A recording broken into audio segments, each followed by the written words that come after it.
Assalamu alaikum wa rahmatullahi ta'ala wa barakatuh. Welcome every student for this lesson. In this lesson, we are going to take reading and we are going to take unit form, and the name of the course is Travel 5.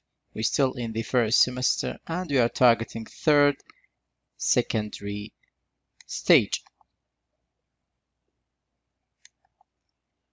All right, what we will learn today: read an extract from a novel set in Africa, and also expand your vocabulary by learning lexical sets. So what we are going to do today, we are going just to read an extract from a novel. It should be in 4 slides. So it's a long bit reading passage. So you need just to focus during the lesson in order to understand the words, highlighted or even underlined word, and also understand the whole passage, and also expanding your vocabulary by learning lexical sets. All right, this is warm-up page, and what can you see on the right hand side? Tell your adventure story. My adventure. Okay, so what do you know about adventure? Have you tried anything unique before? What is your favorite adventure story? If there is a story, you prefer to read it. And what are the qualities do you think an adventurer should possess? What qualities do you think an adventurer should possess? Is there any certain qualities for any adventurer to say that this is the right or the super adventure? All right, we are going to read more than 4 slides related to one idea, which is King Solomon Mines. Okay, so I'm going to read for you the whole passage slowly as much as I can, and just you need to follow with me. Okay, King Solomon's Mine is set in Africa during the 80s. It tells the story of an English adventurer, Alan Quatermain, who is approached by Sir Henry Crutz to help him to find his missing brother George. George Crutz disappeared when he went in search of the legendary King Solomon's diamond mines, and is believed to be dead. Quatermain agrees to help Sir Henry in his quest. They set out on the dangerous journey through Africa with surprising result. When we finally set out in search of King Solomon's diamond mines, our party consists of Sir Henry, Gagul, and me. Gagul had volunteered to be our guide. We knew the journey was going to be long and dangerous, but we were willing to take just about any risk to find the lost treasure of a King Solomon. 3 days into the trip, we reached Solomon's Road, which according to the legend is the route that leads to the mines. It was almost dark when we found the road.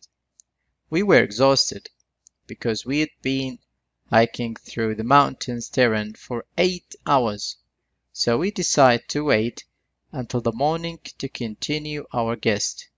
Sir Henry and Gaggle had already fallen asleep by the time the moon had risen in the sky, but I spent most of the night tossing and turning.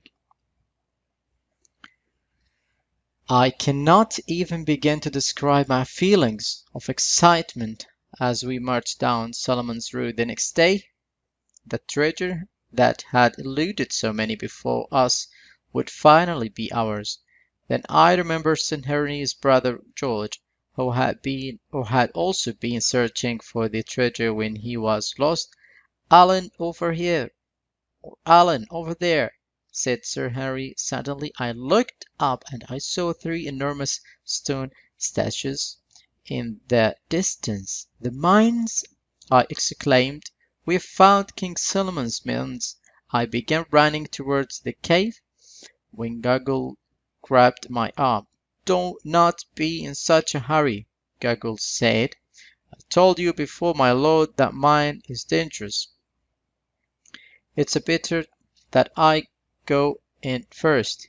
You wait here. Reluctantly, I decided to listen to the Goggle's warning and wait with Sir Henry. The sun had already started to set when Goggle finally exited to cave. I have inspected the mine, our guide said. Are you sure you are ready to enter?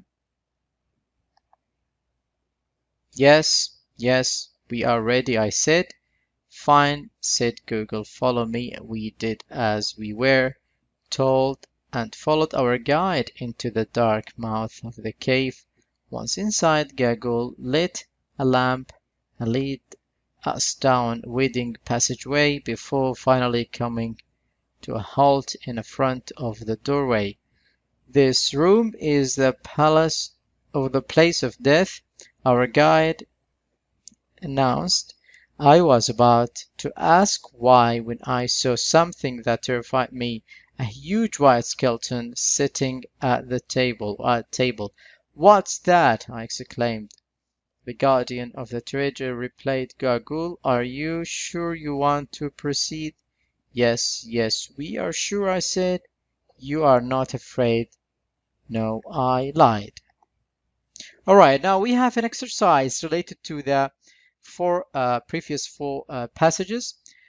And now look to the following words from the text and choose the correct meaning. A, B, C. Terrain, pushes, ground, tunnel, eluded, escaped, found, killed, coming to halt, getting out, climbing or stopping, proceed, continue, leave, speak. So based on the previous passages, so we might come back again and see the slides so you can figure out the meaning through the sentence.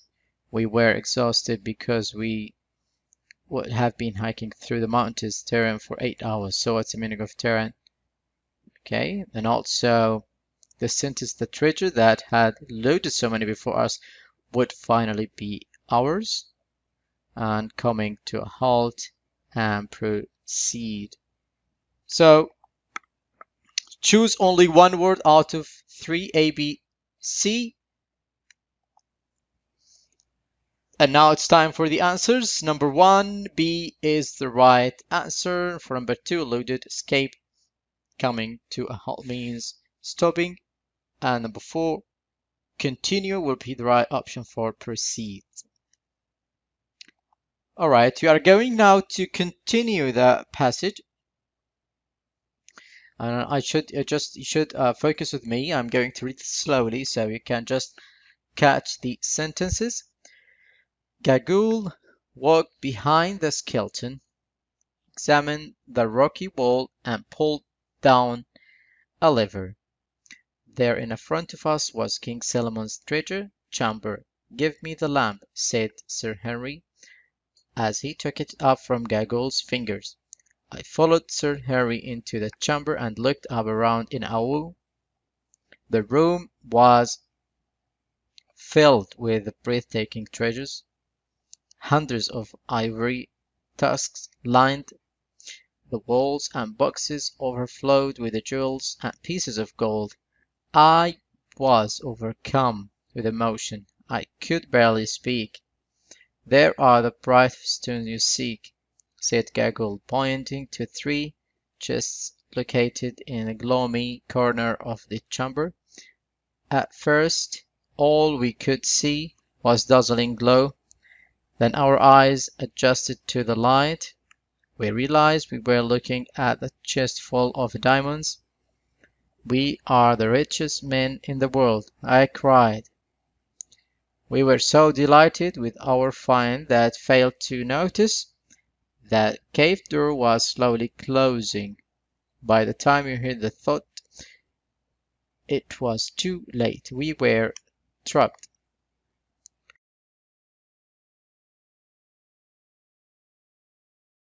But we should focus here on the word dazzling. Okay? You should focus on the word dazzling glow. What is the meaning of this word? Because this passage almost the same or exactly the same with the previous one. Now it's the exercise. Look at the following words from the text and choose the correct meaning, A, B, or even C. In avoid, carelessly, sadly, in amazement, seek, look for, lose, see, dazzling, very clear, expensive, or very bright, thought, click, dull sound, whisper. Okay, what are the right answers for each word? Here we go with the right answer. C is the right answer for awi, and seek, look for is the right answer. Dazzling, very bright. Thought is dull sound. It's time for the assessment. Choose the suitable main idea, A, B, or C, or even D. Alan Quaterman decide to undertake the dangerous journey because he wants to explore the African wilderness, find hidden treasure, have an unusual adventure, find the guardian of the treasure. What do you think? A, B, C, or D? Explore the African wilderness, find hidden treasure, have an unusual adventure, or find the guardian of the treasure. And the right option is B, find hidden treasure. What we have learned today, the adventure or extract of a adventure, and those words we come across, terrain, eluded, come into a halt, proceed, in a way, seek, dazzling, thud, and also we said the right idea of why Alan decided to undertake the dangerous journey because he wanted to treasure. Those were the references of that lesson, and this slide means we have reached to the end. I would like to thank you so much. I hope to see you next time. Until that, goodbye for now.